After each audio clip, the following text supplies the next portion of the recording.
안녕하세요, 구독자 여러분. 구독과 좋아요는 채널 운영에 큰 힘이 됩니다. 안녕하세요. 저는 서울 압구정에서 네일숍을 운영하고 있는 32살 여성입니다. 조금 재수없게 들릴진 모르겠으나 부모님 두 분 다 부동산 관련된 일을 하셔서 전체적으로 부유한 집안에서 자랐어요. 덕분에 하고 싶은 거, 먹고 싶은 거 원하는 건 대부분 하면서 자랐습니다.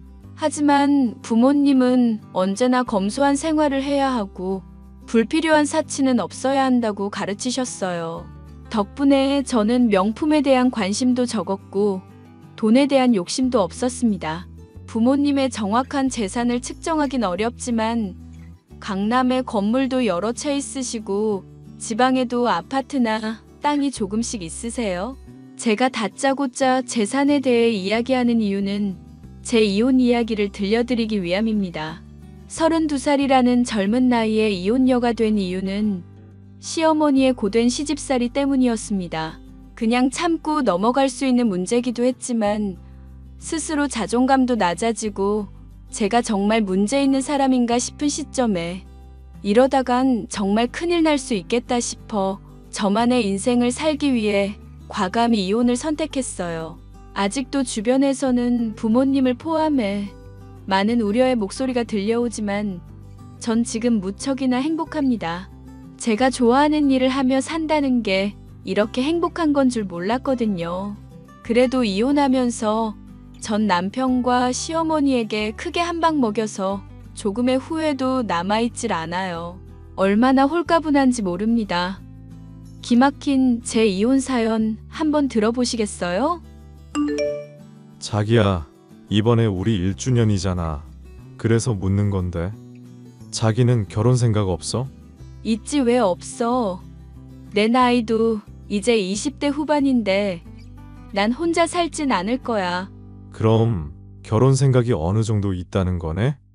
우리 만난 지 제법 됐으니까 결혼에 대해 진지하게 생각해 보는 건 어때? 결혼? 나쁘지 않지. 근데 갑자기 왜? 나도 내년에 30대고 알다시피 우리 집이 종갓집이잖아. 그래서 그런지 부모님이 더 늦기 전에 결혼하라고 성하시거든. 아, 그랬구나. 그래서 말인데 난 애초에 자기 만날 때 결혼 생각하고 만난 거거든. 우리 결혼하자. 뭐야, 무슨 프로포즈를 이렇게 해. 아, 미안. 내가 너무 성급했지? 결혼해야 한다는 강박관념 같은 게 생겼나 봐. 장난이야, 장난. 나도 당연히 나이도 있고 하니까 결혼에 대해 생각을 안 한 건 아니야. 근데 친구들이 그러더라고. 결혼은 현실이고 솔직히 우리 나이로는 아직 한창이라고. 더 있다 해도 된다는데 서두를 필요 없다더라. 그 말도 일리가 있어. 근데 나는 재촉을 당하는 입장이라 이왕 할 거면 빨리 하고 싶어서 그러지. 너무 성급하게 생각하지 말자. 결혼할 거면 준비도 해야 하고 이것저것 할 일이 많잖아. 어차피 시간이 좀 필요하니 차근차근 준비하자. 정말? 그럼 결혼해 줄 거야? 그럼 내가 자기 아니면 누구랑 결혼해? 그러니 괜한 걱정하지 말고 회사 일에 집중하세요. 정말 고마워 자기야. 내가 프로포즈 받은 기분이야. 말 나온 김에 우리 양가 집안에 인사부터 드리자. 이번 주는 서로 바쁘니까 다음 주에 만나서 일정 조율해보면 되겠네. 일단 엄마 아빠한테는 말씀드려 놓을게. 알겠어. 다음 주에 보자. 저는 가게 단골 손님의 소개로 지금의 남편을 만났습니다. 당시 직접 숍을 운영하고 있지 않고 아는 사장님이 운영하시는 매장에 직원으로 근무하며 경험을 쌓고 있던 시기였죠. 규모는 작은 숍이었지만 단골 손님도 제법 있었고 그중 제가 담당했던 VIP 고객이 제가 마음에 들었나 봅니다. 자신이 언니 동생 하며 지내는 사람의 아들을 소개해줬는데 그게 바로 제 남편이었죠. 남편의 첫인상은 다정다감하고 내 사람을 잘 챙기는 이미지였습니다. 키도 훤칠하고 생긴 것도 준수했고 집안도 어느 정도 부유한 데다 대기업에 근무하니 그야말로 신랑감 1위 후보였습니다. 저는 앞서 말씀드렸다시피 부유한 집안에서 태어나고 자랐지만 검소하게 생활했었습니다. 겉으로 돈이 많다는 걸 티내는 것도 싫었고, 어려서 돈 보고 좋지 않은 의도로 접근했던 몇몇의 사람들 덕분에 안 좋은 기억도 있고요. 아무튼 소개로 만난 2살 많은 남편과는 말도 잘 통하고 유머 코드가 잘 맞아서 금방 연인 사이가 되었어요. 그렇게 2년 정도 연애하니 저나 남편이나 결혼 정년기가 되었습니다. 서로 많이 사랑한 데다 굳이 다른 사람을 생각해 본 적도 없어서 자연스레 결혼 이야기가 오고 갔죠. 양가 집안에 인사를 드리기로 하고 먼저 예비 시댁에 인사를 드리러 갔습니다. 종갓집이라길래 어느 정도 예상은 했지만 생각보다 저에 대한 반응이 좋지 않았습니다. 안녕하세요. 박민지라고 합니다. 성환 씨와 진지하게 만나고 있는 사이예요. 그래, 어서 와. 내가 어른이니 말 편하게 해도 되지? 우리 성환이랑 만난 지 얼마나 된 거니? 이제 2년 조금 안 된 거야. 왜 이렇게 무게를 잡아? 사람 긴장하게. 너는 가만히 있어. 엄마가 며느리 될 사람한테 물어볼 게 있는데 말 끊지 말고. 다음 달이 딱 2년째예요. 궁금하신 건 편하게 물어보세요. 생각보다 비리비리하구나. 너 우리 집이 종갓집인 건 알고 있지? 몸이 그렇게 허약해서야. 어디 대를 이을 수 있겠니? 네? 대를 이어요? 얘 좀 봐. 종갓집에 시집 오면서 그런 거 생각도 안 했어? 아니, 당연히 대를 이어야지. 떡두꺼비 같은 아들 낳아서. 아, 네. 아직 거기까진 생각해보지 못해서요. 이미 엄마한테 점수 깎였고요. 새 언니 될 사람 우리 엄마한테 교육 좀 받아야겠다. 준비성이 이렇게 없어서야. 넌 조용히 안 해? 아, 내가 뭘 어쨌다고 그래? 새 언니 표정 굳은 거 봐. 언니, 앞으로 잘 지내봐요. 시끄럽다. 아무튼 다른 거 다 필요 없다. 결혼하면 무조건 아이부터 낳아라. 그리고 성환이보다 2살 어리다고 들었는데 결혼하려고 모아둔 돈은 있어? 직업은 뭐고? 부모님은 뭐 하시는 분들이야? 엄마, 제발 하나씩 물어봐. 이 사람 긴장해서 제대로 말도 못하겠어. 부모님은 부동산 사업하시고요. 저는 지금 네일숍 직원으로 일하고 있어요. 결혼 자금은 어느 정도 생각하시는진 모르겠지만 손 안 벌리고 결혼할 수 있을 정도고요. 얼마가 있어야 하나요? 어머머, 얘 눈 똑바로 뜨고 이야기하는 것 좀 봐. 너 내가 하는 말이 기분 나빴니? 이런 식으로 티를 내면 어떻게 해? 기분 나쁘셨다면 죄송합니다. 물어보시는 거 그대로 답변해드린 거예요. 부모님이 어디 가서 기죽지 말라고 하셔서요. 참나, 남편한텐 순종적인 아내가 필요한 법이야. 너 결혼해서도 이렇게 내 고집 부리면서 살면 골치 아프다? 제가 예의 없게 행동한 건가요? 초면에 이런 말씀 죄송하지만 저를 먼저 난감하게 한 건 어머님 같으신데요. 제가 할 말은 하고 사는 성격이라. 윤성환, 너는 어디서 이런 걸 데려왔니? 하이고, 네일숍 직원? 우리 아들이 좋다는 여자라고 해서 참할 줄 알았더니 직업도 별로에 성격은 더 별로야. 난 이 결혼 반대할 생각은 없다만 이런 식이면 곤란해. 엄마가 처음부터 부담스럽게 한 건 맞잖아요. 내가 잘 알아듣게 이야기할 테니까 기분 풀어요. 자기도 이쯤에서 그만해. 시어머니는 초면에 이것저것 물어보시는 게 많았습니다. 당연히 며느리 될 사람에 대해서 궁금한 건 당연했어요. 그래서 이해하려 넘어가려 했는데 취조하듯이 쏴붙이시는데 기분이 그렇게 좋지만은 않더라고요. 어디 가서 기죽을 성격도 아니고 할 말은 하고 사는 성격이라 있는 그대로 대답해드렸습니다. 그렇게 서로 떨떠름한 첫인사를 마쳤어요. 이때라도 결혼을 다시 생각해봐야 했습니다. 남편은 어떻게든 제 비위를 맞추며 결혼을 이어나가려 했고 결혼해서도 중간 역할을 잘하겠다는 다짐을 받아냈어요. 저희 부모님은 제 인생이니 제가 좋으면 그만이라고 쿨하게 사위로 인정해 주셨어요. 다만 친정엄마가 종갓집 문화를 잘 익히고 스트레스 안 받고 잘 살아갈 수 있는지 걱정을 조금 하셨습니다. 이때 제가 조금 안일하게 생각했던 게 요즘 사람들처럼 각자 상황에 맞게 살면 되는 거라 생각했어요. 하지만 그건 저의 크나큰 오산이었고 결혼식을 올리고 난 뒤에야 깨닫게 되었죠. 아무튼 그렇게 상견례도 무사히 마쳤고 본격적인 결혼 준비를 하기로 했습니다. 주변에도 결혼 소식을 조금씩 알리며 설레는 마음으로 살아가고 있는 그때 시어머니가 연락을 해오셨어요. 예, 나다. 내가 서울에 볼 일이 있어 왔다가 시간이 좀 남는데 널 좀 봤으면 하는구나. 아, 네. 어머니, 저 지금 한가한 시간이라 괜찮아요. 어디로 가면 될까요?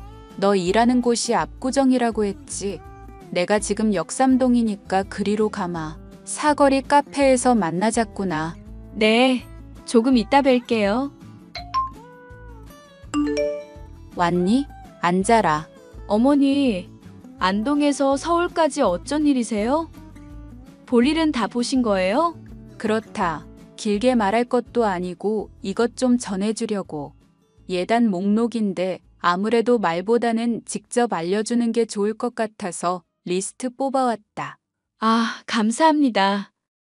이대로 진행하면 되는 건가요?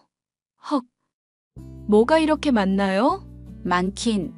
종갓집이니까 당연히 챙겨야 할 식구들이 많지. 다른 건 못해도 이불 한 채씩은 돌려야 하지 않겠니? 그리고 너희들은 결혼식 올리면 끝이다만 우리는 집에 내려와서 식구들 자리 마련해야 하고 그 김에 선물도 챙겨드려야 한다. 집안마다 전통이 다 다르듯이 그게 우리 집안 전통이야. 아, 그건 이해해요. 근데 모피코트랑 명품 가방, 지갑, 이런 건 뭐예요? 이건 어머님 연령대랑은 안 맞는 건데요. 그건 네 시누이 거다. 지금은 대학생 신분이지만 내년에 졸업하면 사회생활도 해야 할 텐데 그런 거 미리 마련해두면 좋잖니? 아무튼 하나하나 말하면 내 입만 아프니 목록대로 준비하면 된다. 저 혼자 결정할 일은 아닌 것 같고 부모님, 그리고 그이랑 상의해봐야 할 것 같아요. 상의라고 할 것도 없지. 그대로만 하면 된다니까 그러네. 너 혹시 능력이 안 되니? 아, 그런 뜻이 아닌데요. 저도 결혼이 처음이다 보니 너무 과한 것 같기도 하고 적어도 부모님이 검토는 해보셔야죠. 그럴 필요 없다니까. 대기업 다니는 남편 얻으려면 그 정도는 기본이다. 우리 집안이 어떤 집안인데 난 맨몸으로 시집 오는 거 별로야. 남들 다 갖추는 구색이니까 긴 말 필요 없어. 그대로 진행하면 되는 거다. 나는 할 말 다 했으니 먼저 일어나마. 커피값은 내가 계산하도록 하고. 시어머니는 저에게 예단 목록을 건네주고 가셨고 저는 그 목록을 살펴보자마자 경악을 금치 못했습니다. 결혼이 처음이기도 하지만 한눈에 봐도 과하다 싶을 정도로 많은 것들이 적혀 있었습니다. 시어머니가 말씀하셨던 것처럼 이불이나 그런 건 이해를 한다 치지만 그 이외에 부가적인 것들이 너무 많았습니다. 어차피 저 혼자 결정할 사안은 아니었기에 친정 부모님께 목록을 전달드렸죠. 목록을 살펴보시고 기분이 좋으셨던 건 아니었지만 혹여나 제가 미운 털이라도 박힐까 시어머니가 원하시는 그대로 예단을 하기로 했어요. 그렇게 웨딩 촬영도 하고 예식장 예약도 하고 정신없는 시간을 보내다 보니 결혼식 날이 다가왔습니다. 시댁 쪽 식구들은 정말 어마무시할 정도로 많은 사람들이 왔습니다. 종갓집답게 사돈의 팔촌까지 다 온 듯 보였죠. 덕분에 결혼식장도 왁자지껄 많은 사람들로 넘쳐났고 그만큼 많은 축하를 받으며 결혼식을 올렸어요. 그러고는 2주간 신혼여행을 떠나게 되었습니다. 신혼여행도 참 말 많았어요. 시어머니는 제주도 2박 3일 일정을 권유하셨지만 평생에 한 번뿐인 결혼식인 만큼 신혼여행도 특별해야 한다며 남편이 박박우긴 탓에 유럽으로 2주 동안 신혼여행을 가게 된 거거든요. 아무튼 그렇게 행복한 결혼식을 올렸고 제 앞날은 행복과 사랑으로 가득 찰 줄 알았습니다. 신혼여행 직후 그게 아니란 걸 깨달았지만 말이죠. 며느라가 시월드에 온 걸 환영한다. 얼른 고무장갑 끼고 설거지부터 하거라. 엄마, 이제 막 귀국한 사람한테 너무한 거 아니야? 친정 들렀다 쉬고 왔잖니? 그만하면 된 거다. 뭐가 피곤하다고 그래? 아, 난 괜찮아, 성환 씨. 어머님, 뭐부터 하면 될까요? 저기 쌓인 설거지부터 하도록 해. 그리고 미리 말하지만 우리 집은 종갓집이야. 우리 집 재산은 1년에 20개니까 이제 네가 다 챙겨야 한다. 네? 20개요? 그럼 한 달에 2번꼴로 제사가 있는 거네요. 왜? 싫으니? 제사는 여기 와서 지내는 거고 너는 때 맞춰 와서 같이 음식하고 제사상 차리면 되는 건데 뭐가 어렵니? 어차피 초반에는 어른들이 다 가르쳐 줄 거야. 너 혼자 하는 거 아니니까 염려하지 말고. 아, 네. 엄마, 새언니 엄청 싫은가 봐. 표정 봐. 그나저나 새언니, 내 선물은 사왔어요? 예단으로 받은 거 말고 파리 가면 사온다면서요. 야, 윤성이. 안 그래도 사왔다. 네가 한정판 그래서 새벽부터 줄 서서 사온 거라고. 이거 그 나라에서만 파는 거라던데? 아씨, 대박. 오빠 새언니, 나 이 은혜 평생 안 잊을게요. 아가씨 마음에 든다니 다행이에요. 나중에 생일 때 마음에 드는 거 또 사줄게요. 이야기는 나중에 하고 빨리 설거지부터 해. 설거지하는 대로 저녁 준비해야 하니까 야채 다 씻어놓고 손질해놔라. 너 설마 어슷썰기 이런 거 모르는 거 아니지? 그럼 알아서 다 해놓고 난 성희 데리고 시내 좀 나갔다 오마. 다 해놔라. 행복한 신혼의 단꿈은 온데간데 없고 신혼여행을 다녀오자마자 부엌대기 취급을 받으며 일을 해야 했습니다. 그렇게 한국으로 돌아왔고 서울에 있는 신혼집에서 신혼생활을 시작했어요. 시어머니의 말대로 한 달에 2번꼴로 있는 제사 덕분에 2주에 한 번씩은 시댁에 내려가야 했습니다. 둘 다 일을 하는 입장이라 매번 내려가는 게 쉽지 않았지만 결혼한 이상 제가 해야 될 일이겠거니 생각하고 마음을 놨습니다. 솔직히 요즘 시대에 아무리 종갓집이라 해도 서로 도와가며 할 줄 알았는데 전혀 그런 게 아니더라고요. 한두 번은 배운다 치고 군말 없이 시키는 대로 다 했지만 몇 번 반복되니 저도 사람인지라 짜증이 다 나더라고요. 남편도 시어머니의 눈을 피해 저를 조금씩 도와주다가 어느 순간엔 자기 방에 드러누워 TV를 본다던가 잠을 잤고요. 저는 저대로 피곤한데 쉬지도 못하고 하루 종일 밖에서 맴돌다 밤늦은 시간이 돼서야 방에 들어갈 수 있었어요. 남자는 부엌에 얼씬도 하면 안 된다. 남자와 여자는 상을 달리해서 먹어야 한다는 걸 TV에서만 봤지. 실제로 제가 직접 그러리라고는 전혀 상상도 못했거든요. 종갓집인 거 알고 결혼한 거긴 하지만 생각보다 고된 시집살이에 눈살이 저절로 찌푸려졌습니다. 저는 안 되겠다 싶어 남편을 붙잡고 말했습니다. 하지만 남편도 조금씩 변한 게 느껴졌고 저는 기분이 무척 나빴어요. 당신, 나 할 말 있어. 뭔데? 말해봐. 오늘 야근하고 와서 피곤한데. 야근이고 뭐고 앞으로 어떻게 할지 정하자. 아무리 종갓집이라지만 이건 너무하잖아. 뭐가 너무한데? 무슨 일 있어? 무슨 일 있냐고? 그동안 겪었으면서 모르겠어? 매번 왜 나만 일하고 고생해야 하는데? 당신이 좀 도와줄 수 있는 거 아니야? 나보고 주방에 들어가라고? 아니, 서울에서는 하면서 왜 안동에 내려가면 꼼짝도 않는 건데? 내가 부엌대기 하려고 시집 온 것도 아니고 무슨 하녀도 아닌데 왜 나만 일해야 해? 아니, 다른 어른들도 하잖아. 왜 당신만 한다고 생각해? 그걸 말하는 게 아니잖아. 맨날 가면 당신은 뭐 해? 누워서 잠이나 자고 피곤하다고 쉬고 나는 일 안 해? 노는 사람이야? 봐주는 것도 정도 것이지. 알아서 좀 도와주면 안 돼? 나 주방에 들어갔다가는 당신 우리 엄마한테 엄청 혼날걸? 내가 배려해주는 거라는 생각은 안 들어? 왜 이렇게 불만이 많은 거야? 당연히 많을 수밖에 없지. 같은 여자면 어머님이나 아가씨는 왜 안 해? 어이가 없어서.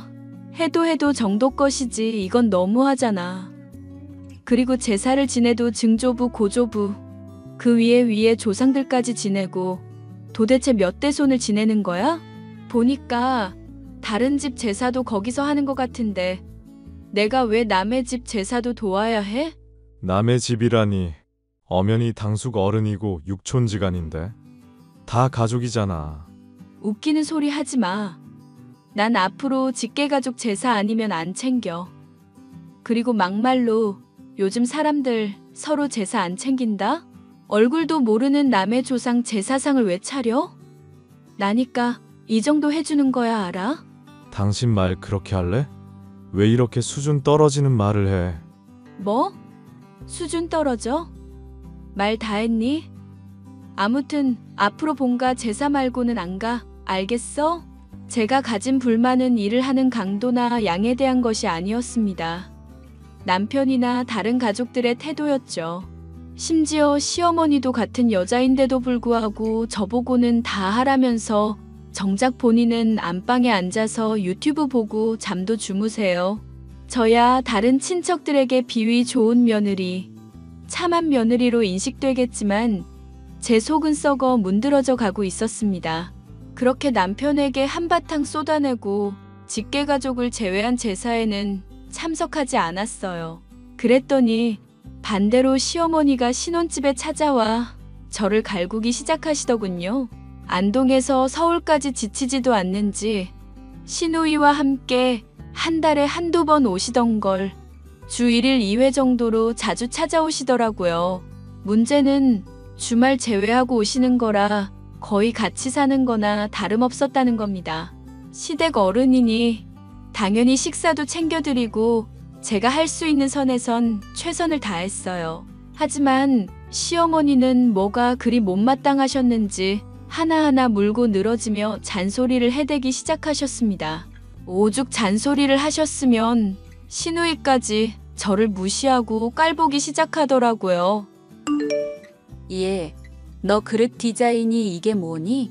내가 이럴 줄 알았어. 사람이 음식을 담아 먹는 그릇인데 이렇게 천박하고 휘황찬란한 걸 샀어? 당장 내일 백화점 가서 새로 사거라. 네? 이거 결혼 선물로 받은 건데요. 저희 부모님이 요즘 트렌드라며 물어보고 사오신 건데. 요즘 트렌드 다 죽었다니. 사돈 어른들도 보는 눈이 정말 없구나. 잔말 말고 내가 브랜드 일러줄 테니 거기 가서 정갈한 걸로 다시 사와. 그리고 섬유 유연제는 뭐 쓰니? 우리 아들 독한 건 안 된다. 천연 성분의 향기 오래 지속되는 거 쓰고 속옷은 항상 손빨래하고. 알겠니? 네, 알겠어요, 어머니. 언니 드레스 룸에서 발견한 건데 이거 나 빌려주면 안 돼요? 이거 잡지에서나 보던 신상인데 부럽다. 예, 뭐 그런 걸 말하고 쓴다니? 그냥 적당히 갖다 쓰고 주면 되지. 아, 그건 제가 선물 받은 거고 아직 사용도 안 해본 거라 좀 그런데요. 와, 야박하다. 그래서 안 된다 이거예요? 엄마, 언니가 안 된다는데? 얘는 이까짓 게 얼마나 한다고 그러니? 네 시누이가 얼마나 부러우면 빌려달라고 하겠어. 그러지 말고 좀 빌려줘라. 혹시나 흠집인지 뭔지 나면 내가 수선비 대줄 테니까. 가족끼리 그렇게 야박하게 구는 거 아니다. 그게 다 네 복이야. 아, 네. 아가씨, 대신 조심히 쓰셔야 해요. 그거 국내에 없는 거고 수선 받으려면 해외로 보내서 몇 달은 걸린다고요. 아, 알았어요. 아싸, 새언니 고마워요. 친구들한테 자랑해야지. 채아가, 그리고 반찬은 이게 뭐니? 항상 7가지 이상은 해두라고 했잖니. 그래야 골라 먹는 맛도 있고 골고루 영양소를 섭취한다고 몇 번을 말해. 이제 익숙해질 때도 되지 않았어? 그리고 이 호박나물은 왜 이렇게 짜? 설마 조미료 들어간 건 아니지? 인터넷 레시피 보고 만들어요. 참치액이랑 다진 마늘 조금 넣었는데요. 뭐? 참치액. 그거 다 안 좋은 성분 들어간 조미료잖냐. 우리 아들은 천연 재료로 만든 것만 먹는다니까? 어휴. 어쩐지 우리 아들 얼굴이 푸석푸석해 보인다 했더니 다 네가 만든 음식 먹고 그런 거였구나. 당장 내일 한의원 가서 보약 지어다 먹여. 그러다 쓰러지기라도 하면 큰일이다. 그리고 간 김에 애 잘 들어서는 약도 지어오너라. 이제 결혼한 지 100일 지났으면 아이 가질 준비해야지. 시어머니는 하나부터 열까지 저에게 이래라 저래라 간섭하기 시작하셨고 저는 좋은 게 좋은 거라고 내내 하며 한 귀로 흘려들었어요. 하지만 시간이 지날수록 신혼집이 아니라 시댁에 사는 기분이었습니다. 일을 하러 나가는 그 시간이 유일한 저만의 시간이었죠. 남편이라는 놈은 타들어가는 제 속은 모르고 그저 우리 엄마, 우리 동생 하며 자기 가족 챙기기에만 여념이 없더군요. 그러다 제가 이혼을 결심하게 된 사건이 발생합니다. 그 사건을 계기로 저는 더 이상 시댁과 남편에게 어떠한 미련도 갖지 않게 되었고 더 늦기 전에 이 관계를 끝내야 한다는 결심을 했어요. 친정엄마 생신이었는데 죽을 고비를 넘기며 저를 힘들게 낳으셨고 출산 후유증으로 자궁에 이상이 생겨 적출 수술을 하셨거든요. 항상 고마운 게 많은 엄마였고 결혼하고 첫 생신이라 좀 특별하게 생각해서 챙겨드리고 싶었습니다. 오래전부터 남편에게 이야기했었고 남편이 의외로 흔쾌히 생신 챙겨드리자고 하더군요. 저는 기쁜 마음으로 호텔 식당을 예약했고 정성스레 선물도 준비하며 기분 좋은 나날을 보냈습니다. 친정엄마의 생신날 남편은 급한 일이 생겼다며 연락이 두절되었고 아쉬운 대로 저와 친정 부모님끼리 생일을 보냈어요. 그런데 며칠 뒤 남편이 사라진 이유에 대해서 알게 되었고 그 일로 저는 큰 실망을 하게 되었습니다. 여느 때처럼 시어머니는 저희 신혼집에 갑자기 들이닥치셨고 도저히 안 되겠다 싶어 한마디 하려는데 남편과 시어머니가 되려 큰 소리를 치더라고요. 당신 나 할 말 있어. 이리 좀 와봐. 너는 하늘 같은 남편한테 어디서 오라가라 명령질이야? 너 평소에도 이러니? 아니요. 제가 물어볼 게 있어서 그래요. 뭐 존댓말이라도 해야 하나요? 뭐? 너 말투가 왜 그러니?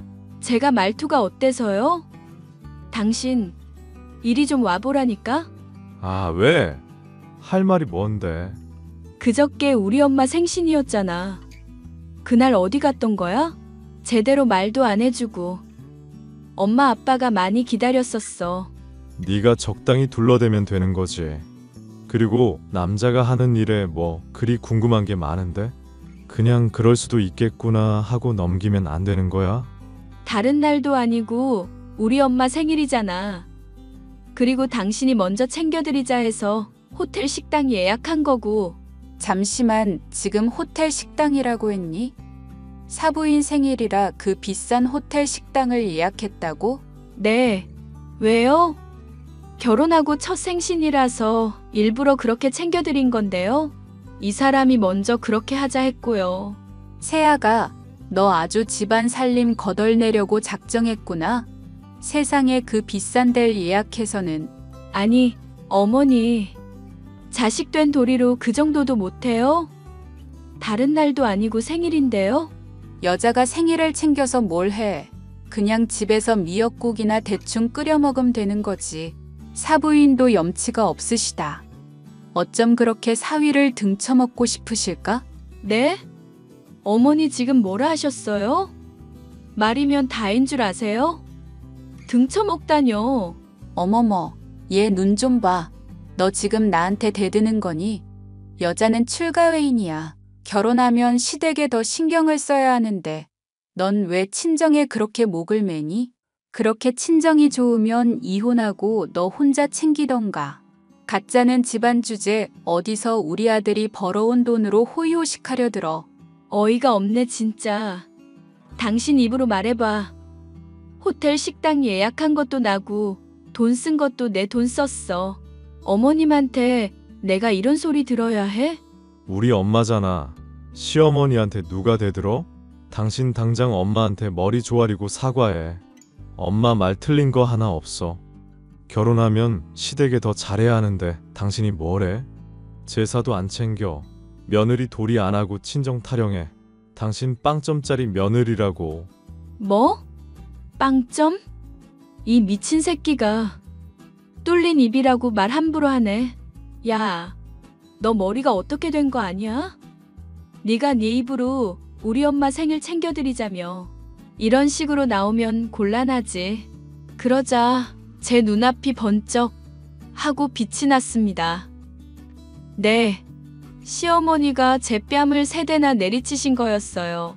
남편과 큰 소리로 싸운다는 이유였고 미친 새끼라는 욕설을 내뱉었다는 이유로 순식간에 뺨을 맞은 겁니다. 시어머니는 제게 입에 담지도 못할 말을 퍼부어 대셨습니다. 그 와중에 남편이라는 놈은 아무 말도 못하고 서 있더라고요. 뭐? 미친 새끼? 하늘 같은 남편한테 미친 새끼라니. 세상에 귀하디 귀한 내 아들한테 그딴 욕을 해? 너 같은 년은 애초에 집안에 들이는 게 아니었어. 지금 저 치셨어요? 이거 폭행죄 성립되는 거 아시죠? 그리고 욕들을 만하니까 욕한 거예요. 어머님은 이게 상식적이라고 생각하세요? 어머님도 같은 여자면서 어쩜 이러실 수 있냐고요. 내가 사람을 잘못 봐도 한참 잘못 봤구나. 너 이혼당해서 쫓겨나고 싶니? 쫓겨나다뇨? 이 집 제 명의로 된 제 집이거든요. 나가려면 이 사람이랑 어머님이 나가셔야죠. 너 정말 눈에 뵈는 게 없구나. 눈에 뵈는 게 있으면 정상이에요? 이 상황에? 저 잘 되는 꼴 못 보시는 것 같은데 이왕 이렇게 된 거 저 이 사람이랑 이혼할게요. 뭐? 이혼하겠다고? 이혼이 애들 장난이라도 되니? 그래도 제법 돈 좀 있는 집안이라 허락해줬더니 인성이 아주 싹수의 바가지구먼. 싹수는 어머님이 없는 거고요. 저도 더 이상 이딴 집구석에 얽매이기 싫으니까 이혼할게요. 이 미친년이. 너 그게 가능할 것 같아? 못할 건 뭔데요? 이혼할게요. 수고요. 야! 저는 악에 받쳐 소리 지르는 시어머니를 뒤로하고 간단한 짐을 챙겨 친정집으로 가버렸습니다. 안 좋은 모습을 보여드리고 싶진 않았지만 더 이상 제 인생을 허비하기 싫더군요. 그래서 이혼을 결심했죠. 다음 날 날이 밝자마자 변호사 사무실로 찾아가 이혼 소송 상담 후 착수금 입금하고 소송 걸어버렸어요. 하루아침에 바로 이혼 소송을 걸어버리자 남편도 허겁지겁 변호사를 선임하더니 재산분할 운운하더라고요. 솔직히 말이 대기업이지. 버는 것도 제가 더 벌었고 생활하는 기여도라던가 전체적인 부분에 있어서 저를 따라올 수 없었습니다. 원하는 대로 따져주자면 제가 시댁에 갈 때마다 매번 용돈 챙겨드리고 남편은 제 명의로 된 집에서 그저 기생한 꼴밖에 안 되더라고요. 제가 먼저 선수쳐서 강력하게 나오니 적잖이 당황했는지 회유하려고도 했다가 협박도 했다가 난리를 치더라고요. 친정집에 들어가 살기로 하고 신혼집을 바로 내놨습니다. 이삿짐 센터를 불러 제 짐은 친정에, 남편 짐은 모조리 안동시댁으로 보내버렸어요. 그제야 사태의 심각성을 깨달았는지 친정집으로 찾아와 무릎 꿇고 사죄를 하기 시작했습니다. 하지만 이미 틀어진 관계는 더 이상 회복할 길이 없었고 그대로 이혼 소송을 진행하게 되었어요. 당연히 결혼한 지 반년도 안 된 시점이라 재산 분할을 할 것도 없었고 제가 승소해서 위자료 1,000만 원 받았습니다. 결과를 받아들일 수 없다는 남편에게 정신적 피해 보상금 요구하기 전에 꺼지라고, 회사에 미친놈으로 소문나고 싶지 않으면 입 닥치고 가만히 살라고 소리치니 자기가 먼저 연락 끊더라고요. 반년도 안 되는 결혼 생활을 할 거였으면 혼인신고하지 말고 버텨볼 걸 그랬습니다. 아무튼 그렇게 허무하고 어이없게 제 결혼 생활이 끝나버렸어요. 당시엔 얼떨떨하기도 하고 심적으로 충격을 받았던 상태라 일도 쉬면서 칩거하다시피 지냈습니다. 하지만 3년이라는 시간이 흐른 지금 많이 괜찮아졌어요. 새로운 인연을 만나 연애도 하고 있으니까요. 인생에 이혼녀라는 오점이 남긴 했지만 저는 후회하지 않습니다. 아마 그 결혼 생활을 끝까지 지키고자 했다면 망가져버린 제 모습만 남아있었을 테니까요. 제 기막힌 이혼 사연 어떠셨나요? 제가 이혼을 경험해보니 혼인신고를 바로 할 필요는 없는 것 같더라고요. 반년 정도 유예기간을 두고 지켜보는 것도 나쁘지 않다고 생각합니다. 제 긴 사연 들어주셔서 감사드려요.